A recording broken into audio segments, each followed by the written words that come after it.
Hola, Universe. And I'm here right before the 20, well, it's the 26th of January at 11:58. And I really didn't have any intention of waiting this long, although I didn't get home from work until 10:45, yada, yada, yada. I started renaming some files and trying to save some things in order while fixing typos, etc. And all of a sudden it was 11:58. So one of the reasons that I'm a little disoriented right now is I somehow lost a file that I recorded, or I tried to record. Okay, I didn't lose the file. I ruined a recording on my way up to my parents' house, which was mostly just me thinking about, I don't know, what it's like when your parents get old and what it's like when, I don't know. The point is, the reason I really don't know is because in re-listening to it, I was walking across snow and ice, and there is so much ambient noise from the sound of my boots through that terrain that you can't hear me. And what you can hear of me while I'm near traffic or running across streets, or in one case walking across some plowed sidewalks, is disjointed enough that it doesn't make sense to try to publish that. So while I was discovering that in the last 45 minutes, I suppose I could try to recreate some of what I was saying there, but what's the point? Headed up to my parents' house, I was just hoping for an evening of camaraderie and comfort, and that's exactly what turned out. And I will say that I think my mom was probably the one in the best mood of all. I think my dad had the most relaxed birthday he's had in a long time. I think my brother-in-law was completely comfortable and totally himself. And I think my sister looked good. She has had a few health issues with her eye, her right eye, and her right eye looked better than it's looked in a while. So hopefully that's a sign of good things to come. I hope a happy yellow-orange aura is just surrounding her, giving her nothing but good energy. And she seemed to be somewhat upbeat. So, yay, it all worked out well. And I do believe 8.2 pounds of chocolate-covered almonds was an inspired last-minute thought for a gift. So, once again, pulling something out of my ass at the last minute, but in this case, it was just, hey, look what's on sale. Oh, good, that'll work. So there is no magic involved in coincidental corporate discount sale routines. Nope. I just got lucky to find the right item at the right price at the right time. But getting lucky in the universe, I think, somewhat is reflective of whether or not you deserve it. Because I certainly think getting unlucky in the universe is reflective of whether or not you deserve it. And I think good luck's hard to see because we do expect things to go our way, regardless of what we tell ourselves that, oh, sure, everything should be fair. Let's be honest. Everything should be fair, and especially fair regarding me. In other words, things that are unfair are hard to factor into your I deserve it scheme as much as things that go your way you can factor into your I deserve it scheme. Those are easy. So losing a recording is a frustrating experience because I didn't know that I could create enough noise walking to ruin a recording. I had gotten my mic in position and made sure that my jacket was zipped appropriately and not banging. I'd done what I thought I needed to do and then still created something unlistenable. So one thing I am definitely forgiving toward myself about is any mistake made in this process. What I am less forgiving about is saying that if I hit record, it's yours to be had, And there's nothing hidden here. And if I'm being truly honest, yesterday's recording was probably one of the least listenable from a third-party perspective, because I was rambling on about thoughts about what it's like to have an 82-year-old father and a birthday process therein on crunchy, melting snow. So, lesson learned. The universe is all my fault. I guess when I look around and see what I think is, well, let me put it this way. I really don't know why we haven't seen the unraveling of a scandal. And by this, I mean like a financial scandal or a high personal accountability scandal, other than social missteps like getting caught tapping feet in the men's room at an airport, or cheating on one's spouse, or selling secrets to the enemy through one's liaison, whatever. There's that stuff all over. Soap opera-y crap. But what about the financial crimes? Why was nobody held accountable? What about the Epstein scandal? Where'd that go?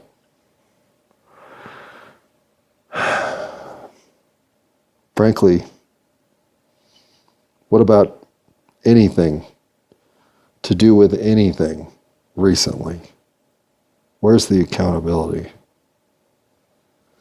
Well, what spooks me the most here is that there is such a lack of accountability that it can only mean we have a perfectly honorable system, or everybody's got leverage on everybody. And which one do you think it is? So, if we're at the point that all institutional commitments and individual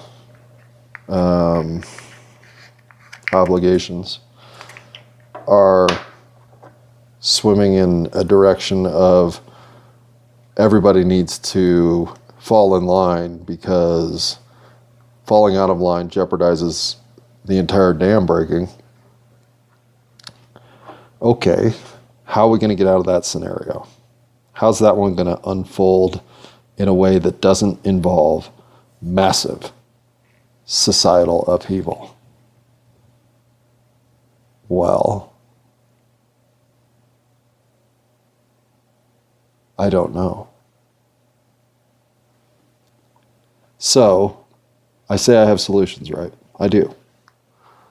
The problem is, I don't know if I can sell my solution to you, anybody listening to this. Okay, let's assume the worst. Let's assume that, in fact, there is some level of pedophilia, snuff film generating underbelly of American culture that is operating with free impunity, because highly involved in the system are the very lawmakers we expect to help unwind these types of crimes. Worst case scenario, right? Everybody's in on it, and it involves children, and there's no way to stop it because the people who can stop it are part of the game. Well, what if we forgive everybody for what they've done? What if we walk everybody out of the snare that they've created for themselves by offering forgiveness, kindness, and understanding? I know none of you want to do that. How dare we forgive those people if they exist in that accommodation? There's just no capacity for that. Society can only permit so much before it's permitting evil from within. A rotting carcass must purge that which is rotting, or it will contaminate everything else that's in its vicinity. Letting those, enabling those behaviors in some twisted way by not cutting them off in a public display of this is not acceptable, again, is a way you've been taught that it should go down. So, the universe is all my fault. Because I didn't believe things like this could happen.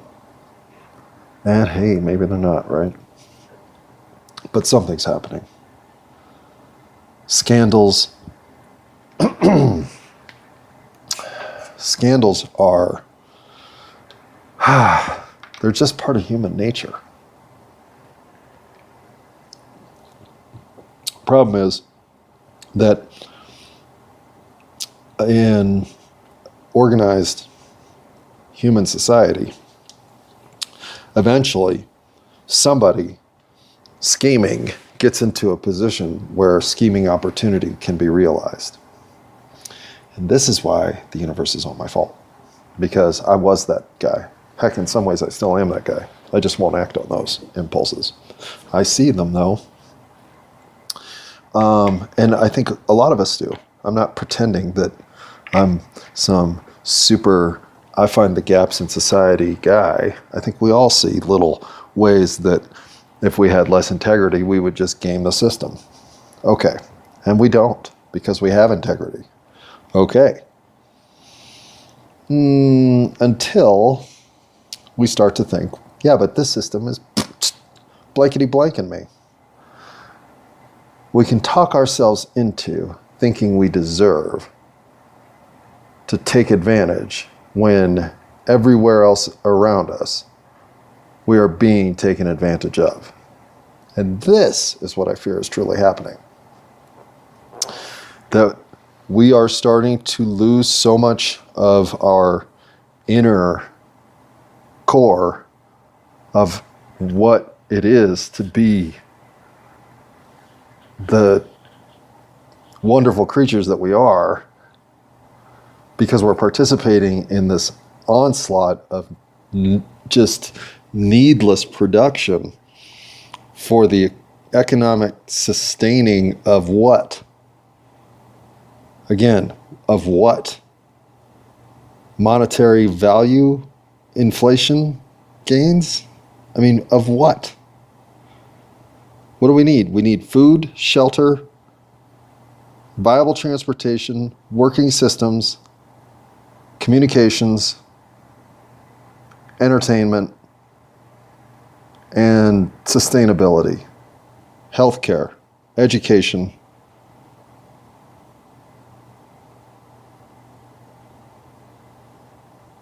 opportunities to embrace who we are. And I was given a ton of those.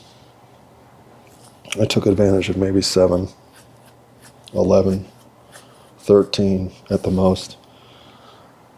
And so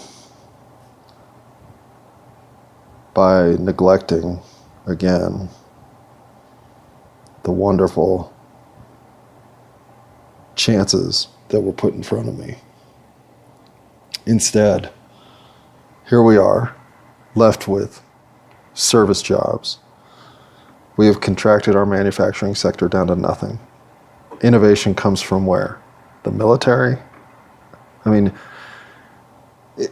we are such a do what you're told, think how we talk you into thinking society now that I just bristle at the idea of losing creative, private, important thought. I don't know how else to put it. I turned a universe of wondrous opportunity into a universe of useless automation of both the human spirit, mind, and work ethic. I hate it. I hate it. I hate it. I hate it. I hate it. I hate it. Of all the things I need to apologize the most for, creating nothing but stupid, soul-killing, unfulfilling job opportunities is the one I regret the most.